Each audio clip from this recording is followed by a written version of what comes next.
کچھ offer questions ہیں۔ ایک بھائی نے پوچھا ہے کہ جو گائے میں 7 حصے ہوتے ہیں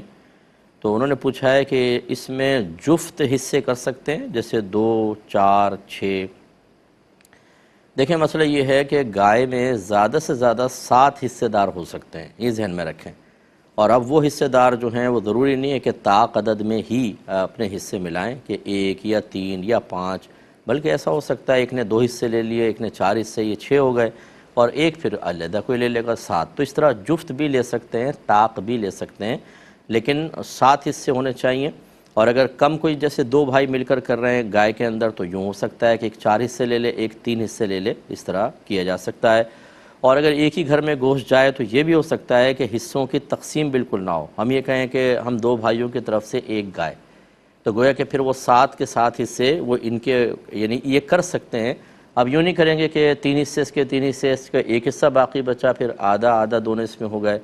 تو بہتر یہ ہوتا ہے کہ کیونکہ اگر ایک حصے میں شریک ہو جائیں گے تو نہیں ہوگی، اس میں بہتر یہ ہوتا ہے کہ حصے مختص کر لیں۔ لیکن بہرحال فقہا نے اجازت دی ہے کہ اگر ایک ہی گھر میں گوشت جا رہا ہے، کوئی تقسیم کی ضرورت بھی نہیں ہوتی، جیسے جوائنٹ فیملی ہوتی ہے، ایک ہی فریزر میں سارا ڈال دیتے ہیں، تو اس میں 2 بھائی مل کر ایک گائے کے اندر مطلقاً حصہ ملا سکتے ہیں کہ بھئی آدھی گائے میری گویا کہ آدھی تیری، اس طرح حصہ ملا کے کیا جا سکتا ہے۔ ایک بھائی نے باہر سے یہ مجھے میل کی ہے، انہوں نے کہا کہ میں گولڈ کا کاروبار کرتا ہوں، کام کرتا ہوں، اور ان کی جاب یہ ہے کہ بینک کی طرف سے مجھے جو گولڈ لون لاکرز ہوتے ہیں ان میں پاؤچ رکھے ہوتے ہیں، یعنی لوگ اپنا سونا رکھوا کر اور پیسہ لیتے ہیں بینکوں سے، تو مجھے اس سونے کو چیک کرنا ہوتا ہے کہ یہ صحیح ہے یا نہیں ہے، اس میں کمی ہے، کھوٹ وغیرہ تو نہیں ہے، اس کے اندر یہ ماہر ہیں، اور یہ کہتے ہیں ایک دن میں کم از کم 1 سے لے کر 100 پاؤچ تک میں چیک کر لیتا ہوں اور مجھے بینک ڈیلی 3000 ریال یا پاؤنڈ دیتا ہے یہ یورو یا پاؤنڈ دیتا ہے، انہوں نے کرنسی لکھی میرے ذہن سے نکل گئی۔ تو اب یہ جو میں اس طرح کے معاملات کر رہا ہوں تو یہ سود میں تعاون کہلائے گا یا نہیں کہلائے گا؟ دیکھیں نہیں کہلائے گا، اگرچہ بینک کا مقصد اس پہ کسی کو سود دینا ہے، قرضہ دینا ہے وعدہ سود پر، لیکن آپ کا کام صرف یہ ہے کہ آپ سونے کے کھرے کھوٹے ہونے کو بیان کریں گے اور اس میں کتنی ملاوٹ ہے، آپ کا کام فقط اتنا ہے۔ تو یہ آپ بالکل اس میں مطلب آپ قصوروار نہیں کہلائیں گے، یا اس یوں نہیں کہا جائے گا کہ جی آپ سودی معاملے میں معاون بن رہے ہیں، آپ کا کام صرف اتنا ہے۔ آپ دل میں بھی یہ نیت کریں کہ میرا کام ہے میں کھرے کھوٹے کو بتاؤں، باقی بینک کیا کرتا ہے، کیا مسائل کرتا ہے، میرا اس کا ہیڈک نہیں ہے، تو پھر بالکل آپ کے لیے طیب اور حلال ہے۔ آپ سودی معاملے میں اس لحاظ سے انوالو نہیں کہلائیں گے کہ جیسے سود لینے والا، دینے والا، سرکار نے فرمایا، لکھنے والا، ان سب پہ اللہ کی لعنت ہوتی ہے، کھانے والا، کھلانے والا، آپ اس میں شامل انشاءاللہ نہیں ہوں گے۔ ایک بہن کہتی ہیں کہ میرے شوہر نے میرے سر پہ ہاتھ رکھ کر قسم کھا لی ہے کہ میں دوسری شادی کروں گا کیونکہ پیر صاحب نے مجھے اجازت دے دی ہے۔ تو بہرحال اب مجھے نہیں پتا کہ شوہر نے پیر صاحب کو کیا کہا اور پیر صاحب نے کس بیس پر دوسری شادی کی اجازت دی، لیکن پہلے تو ایک مسئلہ سماعت فرما لیں کہ دوسری شادی کی اجازت پیر نہیں دیتا، اللہ تعالیٰ نے عنایت فرمائی ہوئی ہے، فَانْكِحُوا مَا طَابَ لَكُم مِّنَ النِّسَاءِ مَثْنَىٰ وَثُلَاثَ وَرُبَاعَ، کہ جو عورتیں تمہیں پسند ہو تم ان سے نکاح کر سکتے ہو، 2 سے، 3 سے، 4 سے۔ اور خود پھر رب کریم نے آگے ارشاد فرمایا کہ فَإِنْ خِفْتُمْ أَلَّا تَعْدِلُوا فَوَاحِدَةً، پھر اگر تم خوف رکھتے ہو کہ ان کے مابین عدل نہ کر سکو گے تو ایک عورت سے نکاح کرو۔ یہ ضرور اپنے شوہر سے پوچھیں کہ پیر صاحب نے شادی کی اجازت کے ساتھ یہ بھی بتایا تھا کہ عدل کرنا ہوتا ہے، اور کیا عدل کا طریقہ بتایا تھا؟ انہوں نے بتایا تھا کہ کس چیز میں عدل ہوتا ہے، نان نفقے میں عدل کرنا ہوگا نہیں ہوگا، یا اس کے علاوہ امور میں عدل کرنا ہوگا، یا باری مقرر کرنے میں عدل کرنا ہوگا، یہ پیر صاحب نے تعلیم دی تھی کہ نہیں دی تھی؟ اگر آپ کے شوہر ان کے مثبت جواب نہ دے سکیں تو پھر میں ایسے پیروں کے لیے دعائی کر سکتا ہوں کہ جو ناقص تعلیمات دیتے ہیں، اپنے مریدین کو آرڈر کر دیتے ہیں، مرید عقیدت کے اندر اس کو اختیار کرتا ہے، پیر صاحب کو خود نہیں پتہ ہوتا کہ مجھے کس طرح تعلیم دینی ہے اور گھر کے گھر ڈسٹرب ہو جاتے ہیں۔ اب یہ شاید سر پہ ہاتھ رکھ کر قسم کھانے کا طریقہ بھی ہو سکتا ہے، بہن نے ذکر نہیں کیا، پیر صاحب نے کہا کہ تم قسم کھا لینا، اس کے بعد تم دوسری شادی کر لینا، تو آپ کے سر پہ قسم کھانے کی ضرورت کیا تھی؟ سر پہ ہاتھ رکھے ویسے ہی قسم کھانے کا کوئی شرعی تصور نہیں ہے، ایک بات اچھی طرح یاد رکھیں۔ تو وہ قسم کا اعتبار ہوگا، اگر اللہ کی قسم کھائی ہے تو اس کا اعتبار ہے، لیکن سر پہ ہاتھ رکھ کے قسم کھانے کا کوئی شرعی طریقہ نہیں ہے۔ خلاصہ کلام یہ ہے کہ بہرحال آپ کے اپنے شوہر کو سمجھائیں کہ یہ دوسری شادی کرنے کا جو شوق اور پیر صاحب کو ڈھال بنا کر جو آپ کو شوق پیدا ہوا ہے، آپ عدل وغیرہ کر سکیں گے کہ نہیں، اور بہتر ہے کہ اپنے قریبی کسی اہل سنت کے دارالعلوم سے اس پہ فتویٰ لے لیں۔ اس طرح کویسچن لکھیں کہ اگر ایک شوہر اپنے پیر صاحب کے کہنے پہ دوسری شادی کرے تو کیا اس کے لیے دوسری شادی کرنا صحیح ہے کہ نہیں، اور دوسری شادی کرنے کے سلسلے میں کن کن امور کا خیال رکھنا ایک شوہر پر لازم ہوتا ہے۔ یہ فتویٰ لے کر اس کو دکھائیں، ہو سکتا ہے کہ پھر اس کو کچھ ہوش آئے، کیونکہ دو بیویوں کو سنبھالنا انتہائی مشکل کام ہوتا ہے، اور اس میں بہت سارے شرعی تقاضے ہوتے ہیں جو عام انسان تو پورا کر ہی نہیں سکتا، اور آخرت کا اتنا وبال ہے اس کے اوپر کچھ انتہا نہیں۔ نبی کریم صلی اللہ علیہ وسلم نے فرمایا کہ جس کی دو بیویاں ہوں وہ ایک کے ساتھ رہے اور دوسرے کو بالکل معطل چھوڑ دے، معلق چھوڑ دے، یعنی نہ حق ادا کرتا ہے، نہ ٹائم دیتا ہے، نہ اس کے پاس رہتا ہے، وہ بروز قیامت اس حال میں آئے گا کہ اس کی ایک جانب شل ہوگی، یعنی فالج زدہ ہوگا وہ۔ تو اس لیے جو ہمارے جو سننے والے کوئی مرد حضرات اگر دوسری شادی کے خواب دیکھ کر اپنے سر کے بالوں کو کم کرانے کا منصوبہ بنا چکے ہیں، وہ اس بات پر ضرور اس حدیث پر غور و تفکر کریں۔ ایک شخص دیر سے آیا اور ابھی وہ آرام سے صف میں کھڑے ہو جاتے ہیں بعض اوقات، اور دوسرے بھی آ کے ادھر کھڑے ہو جاتے ہیں، اور وہ تکبیر لگانے میں تھوڑا سا ٹائم لے رہا ہے، اتنے امام صاحب نے الحمد کے بعد دوسری صورت بھی شروع کر دی ہے، تو کیا یہ قطع صف کا مرتکب ہوگا؟ دیکھیں ایسے نہیں ہوتا، کیونکہ اتنی دیر تو کم از کم لگتی ہے۔ بعض اوقات آدمی کھڑا ہوتا ہے، اس کا سانس پھولا ہوتا ہے، تیزی سے آ جاتا ہے، تو وہ اپنے سانس کو بحال کر رہا ہوتا ہے، بعض اوقات وہاں کھڑے ہو کے نیت کو حاضر کیا جاتا ہے، تو تھوڑا بہت تو ٹائم نکلتا ہے۔ اتنی تھوڑی بہت دیری جو ہے وہ اس قطع صف کے گناہ میں شمار نہیں ہوتی ہے، کیونکہ ابھی اس نے تکبیر لگانی ہے اور باقاعدہ وہ صف میں شامل ہو جائے گا، لہذا اتنی معمولی سی دیر کا کوئی مسئلہ نہیں ہوتا ہے۔ دوسرا آپ نے فرمایا کہ راستے میں اگر کوئی تکلیف دہ چیز پڑی ہو تو کیا ہمیں ہٹانا چاہیے؟ دیکھیں اگر آپ اس پر قدرت رکھتے ہیں کہ اس کو ہٹا سکیں، اور نہ ہٹانے کی صورت میں آپ کو غالب گمان یہ ہے، یعنی زیادہ آپ کا یقین یہ ہے کہ لوگ اس سے گریں گے، ٹکرائیں گے، تکلیف پہنچے گی، تو پھر واجب ہوتا ہے اس تکلیف کو ہٹانا۔ جیسے بیچ میں کیلے کا چھلکا پڑا ہوا ہے، اب آپ جانتے ہیں کوئی بھی اسکوٹر والا بھی پھسل سکتا ہے، تیز بچے بھاگ کر آتے ہیں وہ پھسل جائیں، کوئی خاتون پھسل جائے بیچاری، ٹانگ کی ہڈی وڈی ٹوٹ جائے، تو آپ پہ واجب ہے کہ اس کو ہٹائیے۔ یہ نہیں ہے کہ اب آپ ڈھونڈ کے دیکھیں کہاں کہاں پوری روڈ صاف کرنا آپ کی ذمہ داری نہیں ہے، لیکن جب ایسی کوئی چیز پہ نظر پڑ جائے اسی طرح پتھر لگا رکھا ہوتا ہے، میں نے دیکھا ہے بعض لوگ اس پتھر سے ٹکرا کے دو گالی تو دے جائیں گے، اس کو سائیڈ میں نہیں کریں گے، پھر آگے نکل جائیں گے۔ بھائی آپ جب ٹکرا گئے تو سائیڈ میں کر دو آپ، تاکہ آپ کی طرح دوسرا تکلیف کا شکار نہ ہو۔ تو بہرحال اگر اس کو دور کرنا پاسبل ہو اور مسلمانوں کے نقصان پہنچنے کا یقین ہو تو پھر دور کرنا، اور آپ قدرت بھی رکھتے ہو تو دور کرنا واجب ہوتا ہے۔ یہ کہتے ہیں کہ اگر تھکاوٹ ہو تو کیا عشاء میں 4 فرض اور 3 وتر پڑھ سکتے ہیں؟ دیکھیں اگر بہت ہی زیادہ تھکاوٹ ہے اور نماز میں خشوع و خضوع بالکل بھی نہیں ہو رہا، نیند وغیرہ کا غلبہ بھی ہے، اور آپ کو گمان یہ ہے کہ اگر میں پڑھے بغیر سو گیا تو پھر شاید فجر کے ٹائم ہی آنکھ کھلے اور عشاء قضا ہو جائے گی، تو بالکل آپ 4 فرض اور 3 وتر کم از کم پڑھ لیں۔ تو یہ لیکن عادت نہ بنائیں، یہ کبھی کبھار تو جسے آپ نے تھکاوٹ کا ذکر کیا ہو جائے گا، لیکن اس کو عادت نہ بنایا جائے۔ کویسچن کیا ہے، شوہر کے ساتھ گاڑی میں جا رہی تھیں اور جھگڑا شروع ہوا تو شوہر نے چند الفاظ کہے، طلاق اس سے ہوئی یا نہیں ہوئی؟ تو وہ الفاظ بھی میں ذکر کرتا ہوں۔ پہلے ایک اصول یاد رکھیے گا کہ اگر شوہر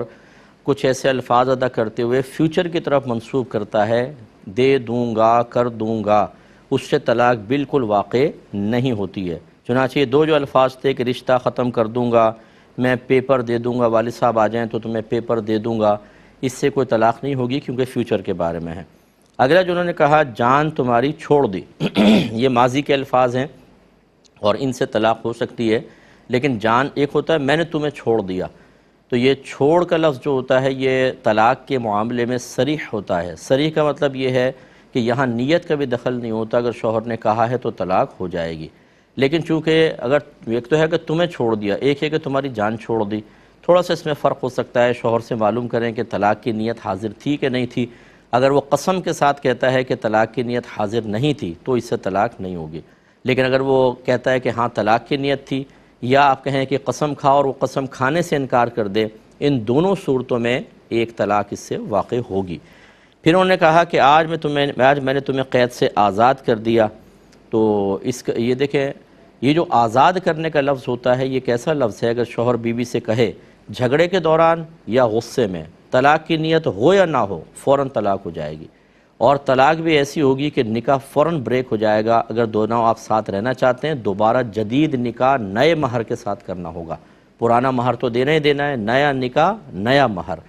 اور اکثر ہمارے ہاں یہ شعور نہیں ہوتا ہے، اس طرح لفظ آزاد وغیرہ کہہ کر بیٹھ جاتے ہیں، پھر ہمارے ماں باپ ماشاءاللہ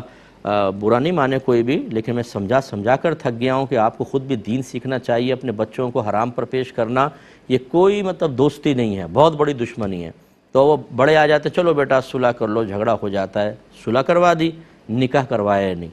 ساتھ رہ رہے ہیں، گناہ ہو رہے ہیں، وہ بالکل اجنبی مرد و عورت ہو جاتے ہیں، یاد رکھیں۔ اور یہ کون کروا رہا ہے؟ آپ کے بڑے کروا رہے ہیں بعض اوقات۔ اس لیے میں بار بار کہتا ہوں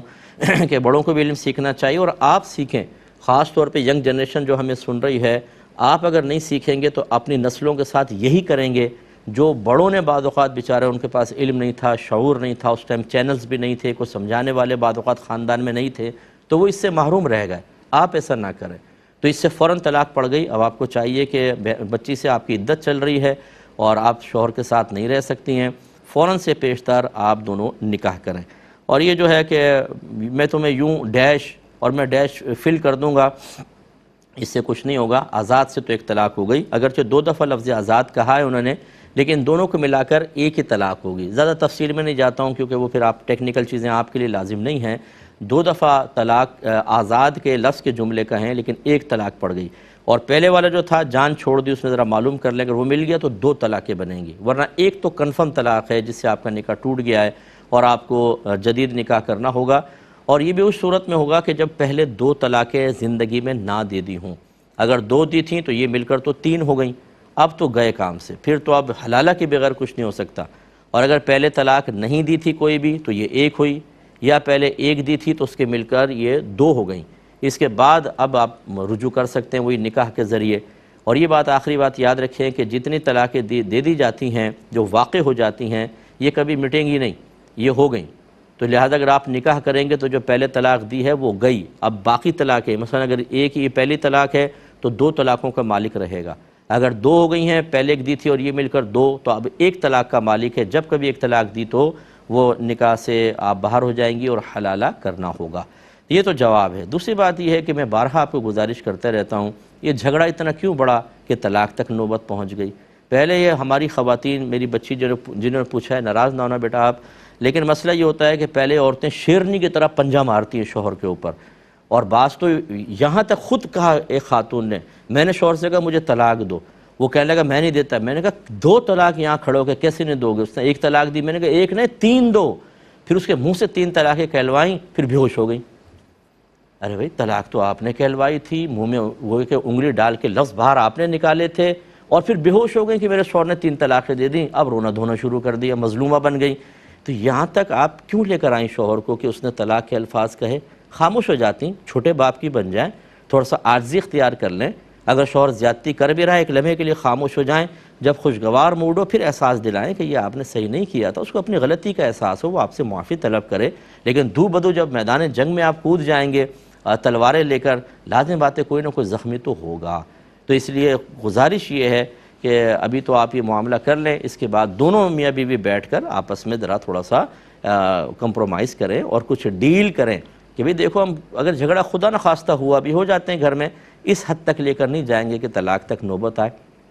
آپ بھی ٹینس میں، میں بھی ٹینس میں، اور ہم اپنے بچوں کے لیے اچھے رول ماڈل بنیں گے۔ ہمارے بچے ہمیں دیکھ کر جب دیکھیں ہمارے چہرے پہ پھیلی ہوئی مسکراہٹ ہو، اطمینان ہو، ہماری نگاہوں میں پیار و محبت ہو، یہ نہیں کہ آنکھیں شعلے نکال رہی ہوں، زبان سے گندے الفاظ نکل رہے ہوں، شوہر ہاتھ اٹھا رہا ہو اور بیوی کہہ رہی ہو مار کے بتاؤ میں اپنے بھائیوں کو فون کرتی ہوں، اور بچے سہمے سمٹے ہوئے بیچارے کوئی پردے کے پیچھے، کہیں ان کی آنکھیں پھٹی ہوئی ہیں، چہرے کے رنگ فق ہیں۔ کیا سبق دے رہے ہیں، کیا درس دے رہے ہیں آپ اپنے بچوں کو؟ یہی کریں وہ اپنی بیویوں کے ساتھ۔ وہ لڑکی آپ کی اگر بیٹی ہے وہ اپنے شوہر کے ساتھ اسی طرح بدتمیزی کرے جیسے آپ کر رہی ہیں، یہ طریقہ کار بالکل غلط ہوتا ہے۔ جتنے مجھے سن رہے ہیں خدا را برا مانے بغیر ذرا سوچیں۔ مجھے ایک کپل نے مجھے بتایا، اب وہ کہاں کے تھے میں نہیں آپ کو بتاتا ہوں، کہ ہم دونوں لڑ رہے ہیں، بہت عرصہ گزر چکا ہے، ہماری لڑائی جھگڑے ہی ختم نہیں ہوتے۔ ہماری ایک بچی ہے، اس نے شادی سے انکار کر دیا ہے، اور اس کی ایج بھی وہ اوور ایج ہوتی جا رہی ہے، لیکن وہ کہتی ہے اگر شادی کے بعد یہی انجام ہونا ہے جو آپ دونوں کرتے رہے ہیں تو میں ایسی شادی سے دور ہوں۔ مانتی نہیں ہے وہ بچی شادی کرنے کے لیے۔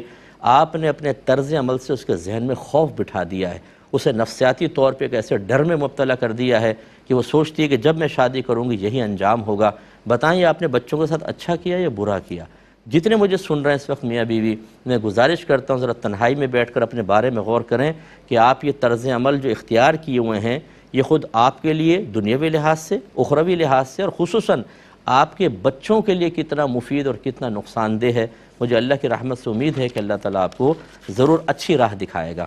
ایک یہ بھائی نے فرمایا کہ میں یونان سے جو ابھی کال کی تھی کہ دکان پہ کام کرتا ہوں اور ڈیلیوری کا میرا کام ہے، دکان سے سامان پہنچاتا ہوں، اس میں شراب بھی ہوتی ہے،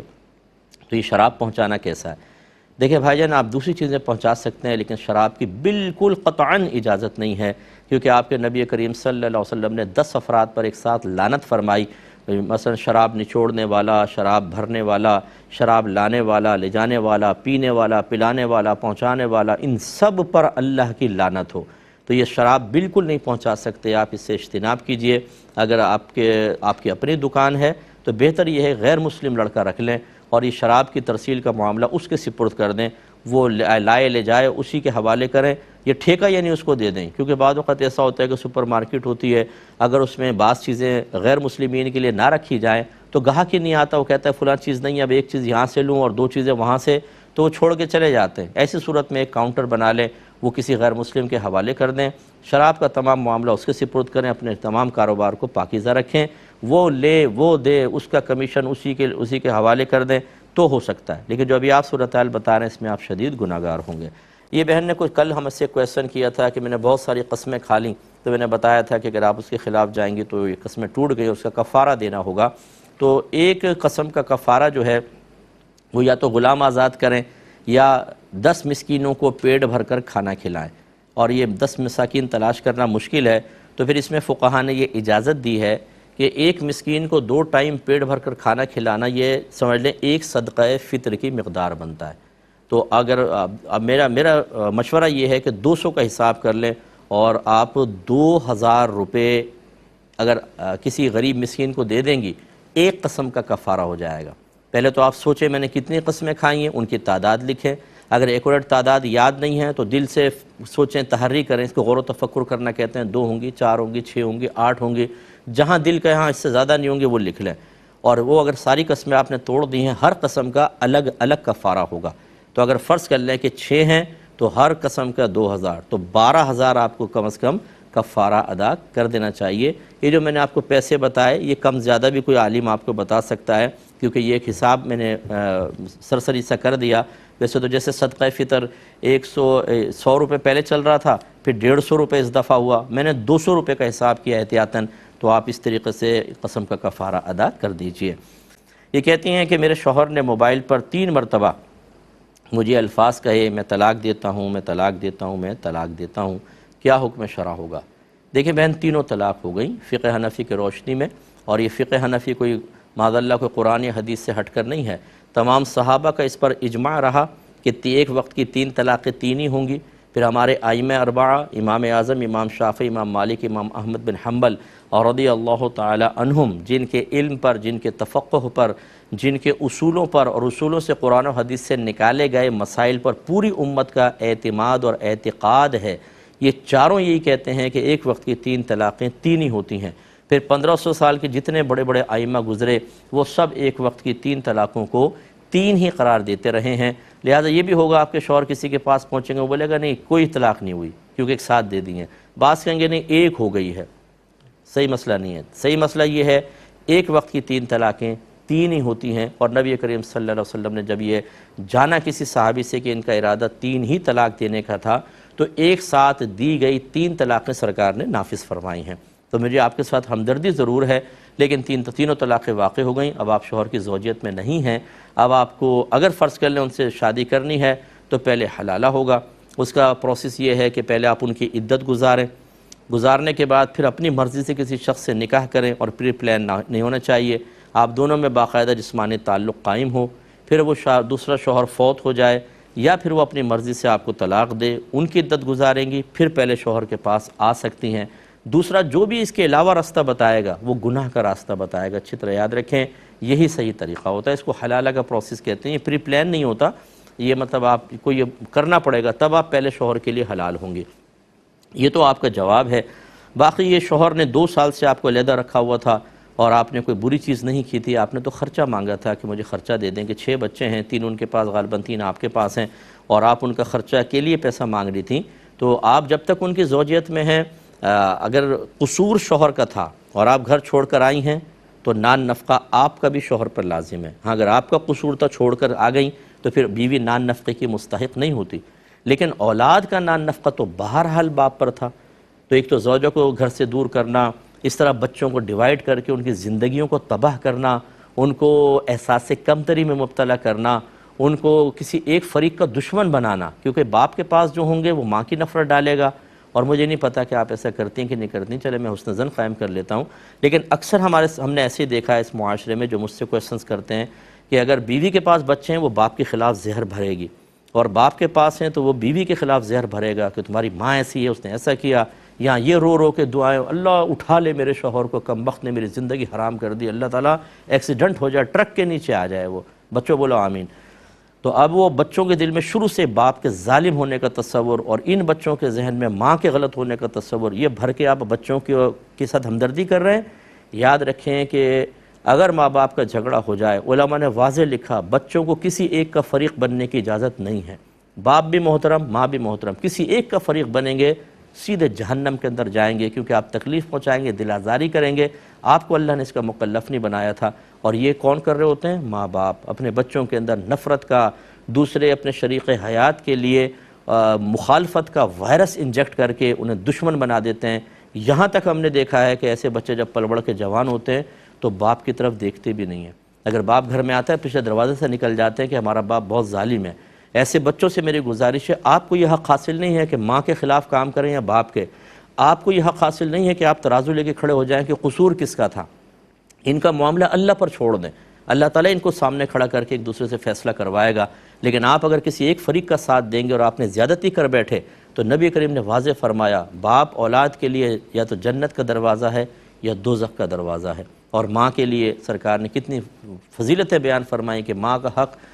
یعنی ماں کا حق باپ سے بھی 3 گنا زیادہ ہوتا ہے۔ جو ماں کی نافرمانی کرے، اس کی دل آزاری کرے، ایک حدیث کے مفہوم کے مطابق اللہ تبارک و تعالیٰ نہ اس شخص کا فرض قبول کرتا ہے نہ نفل قبول کرتا ہے۔ اور یہ کون کر رہا ہے اپنے بچوں کے ساتھ؟ خود میاں بیوی، ماں باپ یہ نہ کریں۔ تو یہ اگر ایسے شوہر مجھے سن رہے ہیں جو ٹارزن بن کر، بڑے مضبوط بن کر، حاکمیت کا ناپاک اور غلط تصور ذہن میں رکھ کر عورتوں پہ ظلم کر کے انہیں میکے چھوڑا ہوا ہے، نہ نان نفقہ دیتے ہیں، نہ طلاق دیتے ہیں کہ کسی اور سے نکاح کر لیں، اور برملا کہتے ہیں نہ تجھے چھوڑوں گا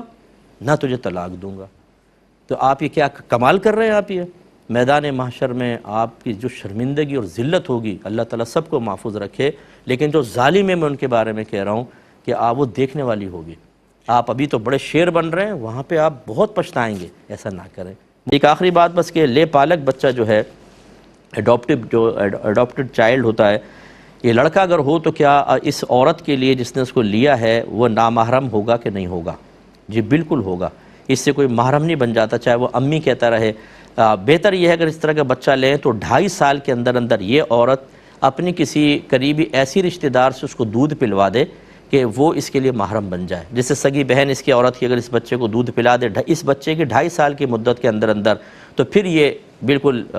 رشتہ محرم والا بن جائے گا، کیونکہ اس کا یہ بچہ بن جائے گا اور یہ اس کی خالہ بن جائے گی، اگر دیکھیں رضائی خالہ، اور یہ محرم کا رشتہ قائم ہو جائے گا، ورنہ یہ نامحرم ہے۔ اگر گھر میں بچیاں ہیں، جیسے خاتون کی دوسرے بچیاں ہو گئی ہیں اور یہ لڑکا لے لیا، یہ آپس میں دونوں نامحرم ہیں، یاد رکھیں۔ جیسے بالغ ہوں گے پردہ واجب ہے، اور ان کا آپس میں نکاح ہو سکتا ہے، چاہے وہ بچپن سے بھائی اور وہ بہن کہتے رہے ہوں، لیکن بہرحال یہ ایک دوسرے کے لیے نامحرم ہے۔